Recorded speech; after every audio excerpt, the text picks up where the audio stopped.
ডিভোর্সের পেছনে শারীরিক অক্ষমতা কতটুকু দায়ী? এই যে আমাদের দেশে দিনের পর দিন অহরহ ঘন্টায় ঘন্টায় ডিভোর্স হচ্ছে, এই ডিভোর্সের পেছনে আসলে শারীরিক অক্ষমতা কতটুকু ভূমিকা রাখে আপনাদের কাছে এটা সম্পর্কে কি মনে হয়? চলুন আজকে এই বিষয়ে একটা সচেতনমূলক ভিডিও তৈরি করা যাক। সবাই বিস্তারিত দেখার অনুরোধ জানাচ্ছি। অবশ্যই ভিডিওটি বেশি করে শেয়ার করে দেবেন যেন ভিডিওর মাধ্যমে অনেকেই এই বিষয় সম্পর্কে জানতে পারে। দাম্পত্য জীবনের ভিত্তি হলো ভালোবাসা, বিশ্বাস আর বোঝাপড়া। কিন্তু এই সম্পর্কের ভেতরে এমন কিছু গোপন বিষয় থাকে যেটা নিয়ে আমরা প্রকাশ্যে কথা বলতে খুব অস্বস্তি অনুভব করি। আজকের ভিডিওর মূল আলোচনার বিষয় কিন্তু এটাই যে শারীরিক অক্ষমতা বা যৌন সমস্যা কি একটা ডিভোর্সের মূল কারণ হতে পারে। আমাদের সমাজে অধিকাংশ ক্ষেত্রে যখনই একটা দম্পতির ডিভোর্স হচ্ছে সেই মুহূর্তে কিন্তু পারিবারিক সমস্যা, অশান্তি কিংবা অর্থনৈতিক কোনো ব্যাপার ডিভোর্সের কারণ হিসেবে সামনে তুলে আনা হয়। কিন্তু পর্দার আড়ালে থাকা যৌন অক্ষমতা বা শারীরিক দুর্বলতা, এটা নিয়ে কথা বলা যে কতটুকু জরুরি, কতটুকু গুরুত্বপূর্ণ, এটা আমরা চিন্তা ভাবনাই করি না।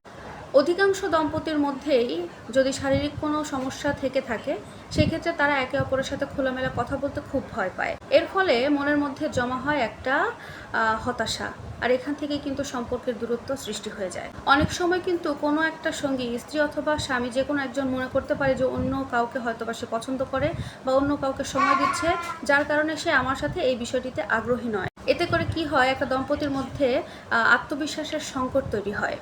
যৌন আকাঙ্ক্ষা বা সক্ষমতার ভিন্নতার সম্পর্কে যদি পরিষ্কার ধারণা না থাকে তাহলে একে অপরের প্রতি বিরক্তি তৈরি হতে পারে। মনে রাখবেন, অধিকাংশ শারীরিক অক্ষমতা বা সমস্যা কিন্তু চিকিৎসাযোগ্য। হরমোনের ভারসাম্যহীনতা, ডায়াবেটিস, অতিরিক্ত মানসিক চাপ কিংবা শরীরের লুকিয়ে থাকা ছোটখাটো জটিলতা যে কারোর যৌন জীবনে খুব বড়সড় প্রভাব ফেলতে পারে। কিন্তু আমাদের সমাজের মানুষরা এটার কোনো সমাধান না খুঁজে বের করার চেয়ে সম্পর্কটাকে ভেঙে ফেলাই খুব সহজ একটা রাস্তা হিসেবে বের করে নিয়েছে। একটা সম্পর্ক ভেঙে ফেলা খুব সহজ। আপনি যদি সম্পর্কটাকে টিকিয়ে রাখতে চান তাহলে আপনার সঙ্গীর সাথে খোলামেলা আলাপ করুন। আপনার শারীরিক যদি কোনো অক্ষমতা বা যদি কোনো জটিলতা থেকে থাকে সেটা আপনার সঙ্গীর সাথে খোলামেলা আলোচনা করে সেটা সমাধান করুন। উভয়েরই উচিত যে দুজন দুজনকে দোষারোপ না করে একে অপরকে একটু বোঝার চেষ্টা করা, একে অপরকে একটু সহযোগিতা করা। সবশেষে একটা কথা বলবো, শারীরিক অক্ষমতা এটা কোনো দোষের কিছু নয়, এটা কোনো অপরাধও নয়। এটি একটি শারীরিক অবস্থা মাত্র। সঠিক চিকিৎসা এবং একে অপরের প্রতি সহানুভূতিশীল থাকা অধিকাংশ ক্ষেত্রেই এই ধরনের সমস্যা কাটিয়ে ওঠা সম্ভব।